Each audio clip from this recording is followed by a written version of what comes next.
Good evening. At a loose end this evening. At a loose end. So, what better time to finish off the wee sort of Game Boy collection rundown? Not that it is much of a collection. It's a shame that I'm starting from, in the grand scheme of things, what seems like nothing in terms of my collecting hobby. So in terms of showing what I already have, it's mainly a conversation about what I've had in the past and passed on. Very little of what I will show in the way of my collection is, the first copy of a game that I ever bought. Done a lot of trading in my time. Anyway, I don't have the drawer this time because last time I finished it, I thought I'm going to finish this, and I can't bother rifling through everything to work out the small amount of things left over. So it's just sitting here.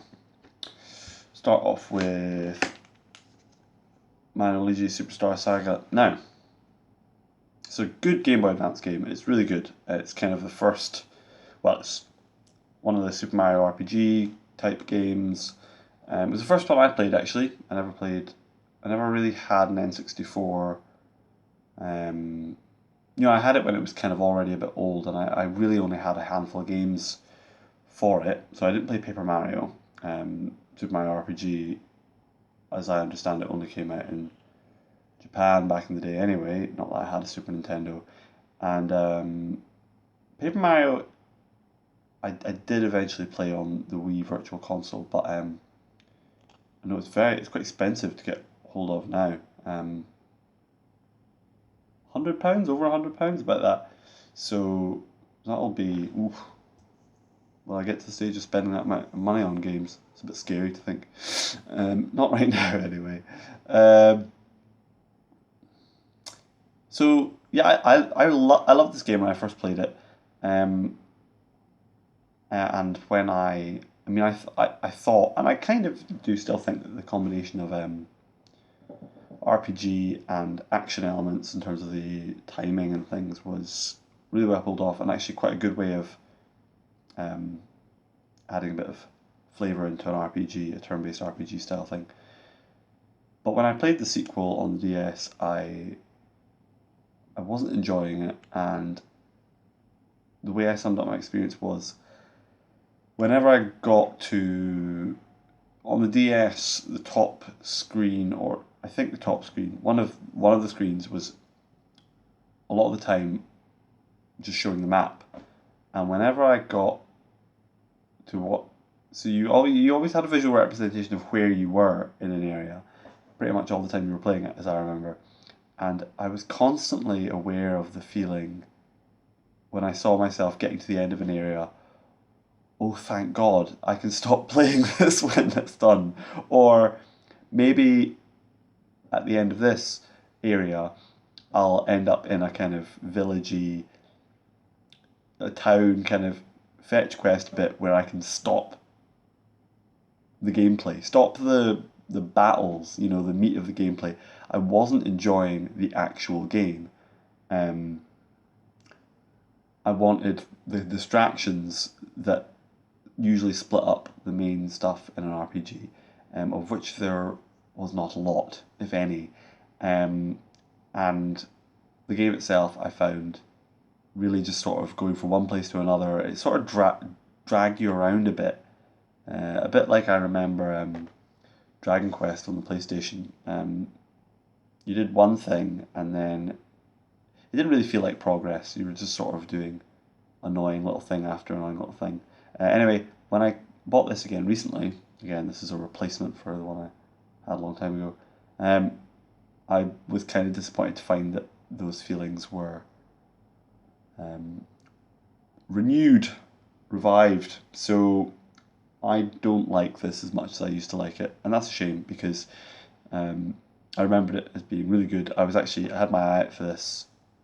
It was at the back of my mind to keep my eye out for it around the time I did find it and bought it, and I still enjoyed it. I played it to almost the end, and I might still pick it up, but it kind of takes practice to play well, and that's something I am kind of not willing to do with games at the moment. So, Mario Luigi Superstar Saga, I will probably won't get rid of it, but yeah. Now,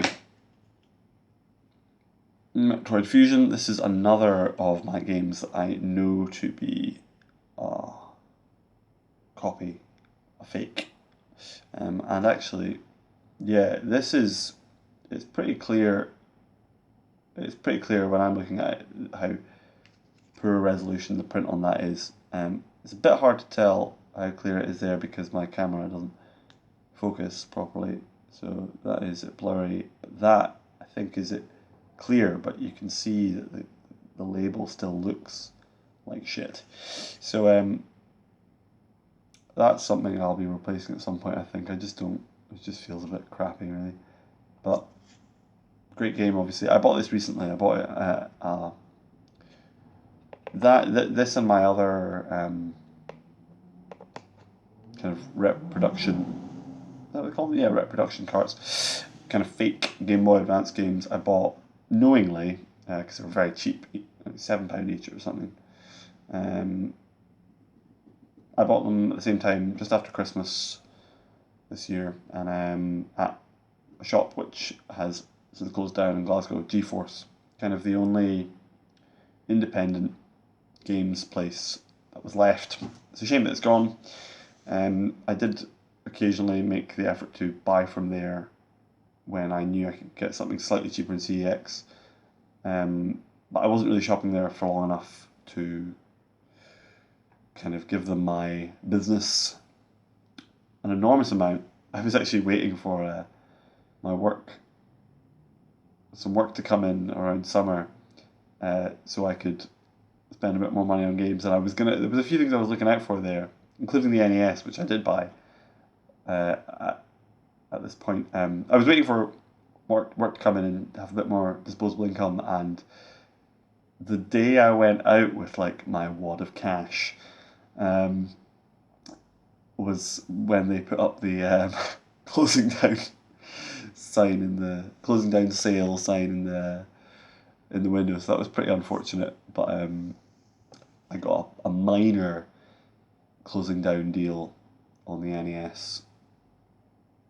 I came in a few days after, actually, because I was kind of thinking it over. It wasn't a heroic haggle, but got a little bit of money off.